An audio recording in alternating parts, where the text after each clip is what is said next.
Hello and welcome dear students. In today's program, we shall be discussing about distance learning. After working through this topic, you should be able to understand the concept of distance learning in the light of various definitions, characteristics and importance of distance learning, objectives and methods of distance learning, and major contributions of open and distance learning. First of all, we shall be discussing about its historical perspective. In Europe and North America, open or distance education programs have been operational in the form of correspondence education for adults wishing to secure diplomas, degrees, or just skills and information of their special interest. Early in the 20th century, universalization of primary education in remote geographical areas was carried out by Australia, Canada, and New Zealand through postal tuition. Later, correspondence education began to cover secondary, higher, and some branches of professional education. The use of radio and television for learning support brought in the term distance education. In 1969, the establishment of the United Kingdom Open University gave a new direction to this field. Along with print materials, it also introduced audio and video materials and a system of personal guidance through contact centers for learners and their counselors. The thrust of Open University towards equality of educational opportunity for the forgotten millions, such as workers and housewives, received wide appreciation. Soon after, many correspondence courses were converted firstly into distance education and then into open education using the new style of postal tuition supported by personal contact and multimedia packages of learning materials. In 1961, the Government of India appointed a committee on correspondence courses and evening colleges under the chairmanship of Dr. D.S. Kothari. The committee was of the opinion that correspondence instruction offers a system of wide flexibility which can be used along or in combination with other educational methods. The committee felt that if the scheme of correspondence education is consistently operated by skilled teachers and educational administrators, the standard need not and will not suffer. The committee therefore recommended the introduction of correspondence courses. As a result of it, University of Delhi started correspondence courses in July 1962 for the BA courses as a pilot project. In 1967, the University Grants Commission appointed a committee to consider the question of extension of correspondence courses to guide other universities also. The committee laid down a few guidelines for the extension of the program. The Education Commission 1964-66 was of the view that the program should be extended as widely as possible and should also include courses in science and technology. Now, let us discuss meaning of distance education. The term distance education is known by a variety of names: correspondence education, open education, open learning, home study, independent study, external study, off-campus study, etc. It is also known by the term external system of education. It lays emphasis not only on print media but also on non-print media. Multimedia approach is the cornerstone of distance education system.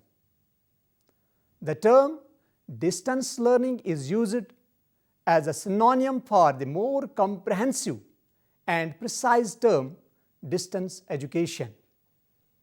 The rationale for distance education from its earliest days has been to open opportunity for learners to study regardless of geographic, socio-economic, or other constraints. The use of the term open is intended to highlight this key feature of the theory and practice of distance education.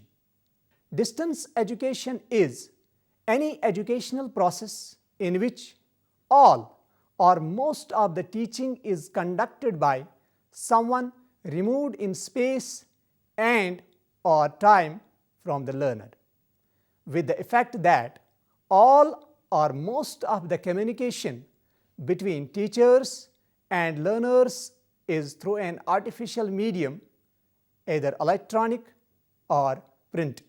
Now, let us discuss a few definitions of distance education.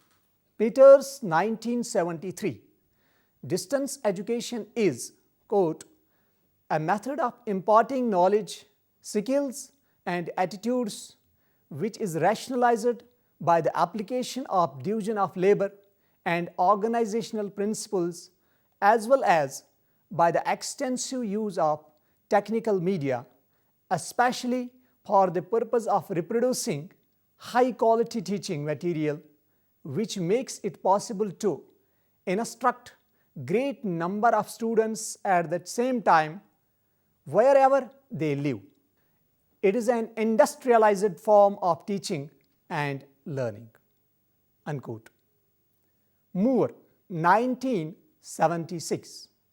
Quote, distance education may be defined as the family of instructional methods in which the teaching behaviors are performed apart from learning behaviors, including those that in a contiguous situation would be performed in the learner's presence, so that communication between teacher and the learner must be facilitated by print, electronic, mechanical, or other devices.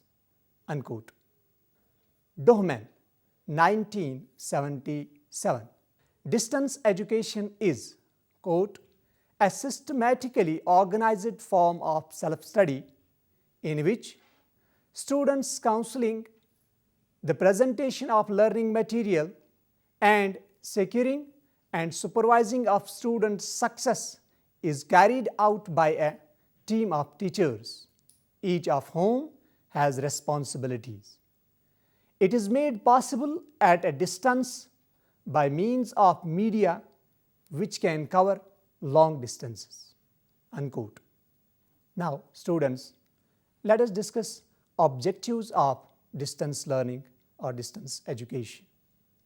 To advance and disseminate learning and knowledge by a diversity of means. To provide a second opportunity to study to those who missed such an opportunity earlier. To give a chance to those who could not got to the conventional system and they would now like to study.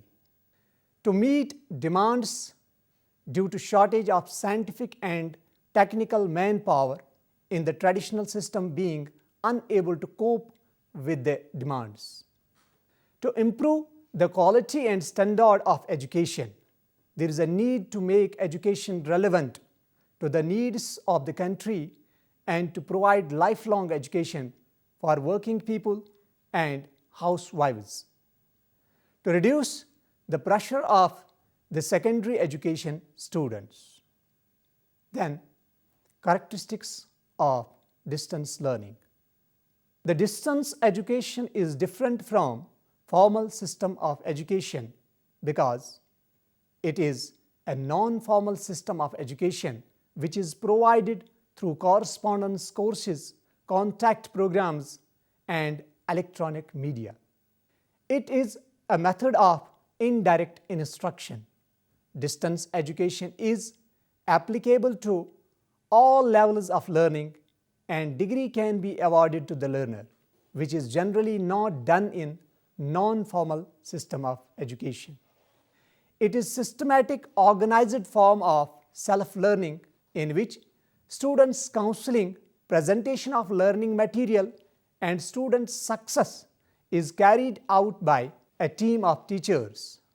All these activities are performed without a direct contact with learner. It is a part-time study, and it is done when it is not possible for a learner to continue his full-time course due to some reasons. Wider sections of adult population can have access to their education very easily, and they can compensate for their lost opportunities in the past. This will enable them to acquire new skills. Here, only the indirect interaction between the teacher and the taught is seen, either on television or on computer. If it is provided through teleconferencing, then learner can ask questions through telephone or electronic mail, and they will listen their answer on radio, TV, or computer. It is provided through written communication more than oral communication. Classroom is not needed here, and a large number of population scattered in a wide area can be covered through distance education. This makes the education cost effective. Learning is very much individualistic here, and its success will depend on the motivation level of the learners. Now, let us discuss importance of distance education. Number one, the separation of teacher and learner. In this, the teacher and learner are separated from each other. Second, the role of educational organization. As an institutionalized kind of educational system, distance education is distinct from private study, which results from private reading or watching TV or attending a talk, etc. Third, the place of the technical media. Here, distance education makes use of the various technically advanced media such as printing, telephone, audio-video, broadcasting, computer, etc. Then, two-way communication. It is two-way communication because the student is able to respond through response sheets or other media, and therefore can receive feedback. The student can enter into a dialogue with the institution. Then, the separation of the learner from his peer group. Each student is separated from his peer group in the sense that although the learners from a fairly sizable population, they don't have face-to-face encounters among themselves. Thus, distance education is a highly individualized learning system. Even though study groups may be formed under distance education learning programs, but this may not be compulsory, and the student is free to work entirely on his own. Industrialization. Distance education is a specific answer to a specific need. Modern industrial society has created a need for a more capsular kind of education. It has developed the necessary technology to be able to structure educational systems that will cater to such a specialized kind of need for education. Now, the role of open and distance learning in educational innovation. Open and distance learning has a major impact on thinking and practice throughout the whole educational system regarding such critical matters as how students learn, how they can be taught, and how educational resources might more efficiently be organized to deliver the instruction that is needed. Open and distance learning is closely linked to innovation in information and communication technologies, to the identification of new learning needs and new ideas about how information may be accessed and applied in the information society. In particular, open and distance learning has the potential to enhance a more student-centered and consumer-oriented approach to education, leading in turn to more extensive contact between educational institutions on the one hand and community-based organizations, business, and industry on the other. The potential of distance learning to increase innovation and creativity in conventional education depends on the degree of interaction between distance learning systems and conventional systems. Ideally, there ought to be formal links between such institutions and the conventional system in order that they may serve as national resource centers. Organizational innovation does not mean setting up new institutions. A new organizational model is that of a network of institutions and individuals that together provide the kind of services delivered by single mode institutions, but on a more flexible and open basis through a process of commissioning.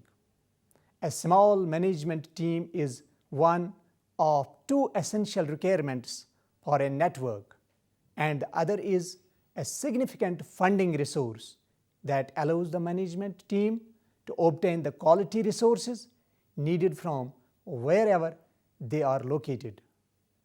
What this approach promises is a very flexible, versatile, responsive system that produces high quality without commitment to ongoing institutional costs and delivers efficiently by employing the comparative advantage of each institution in a country or region. A second innovative model is the independent study model, which gives learners control of their own learning programs through use of new technology. Now, major contributions of open and distance learning. Open and distance learning is used for a wide range of purposes. This section will summarize some of the main areas and sectors where open and distance learning has made major contributions. Number 1, general education.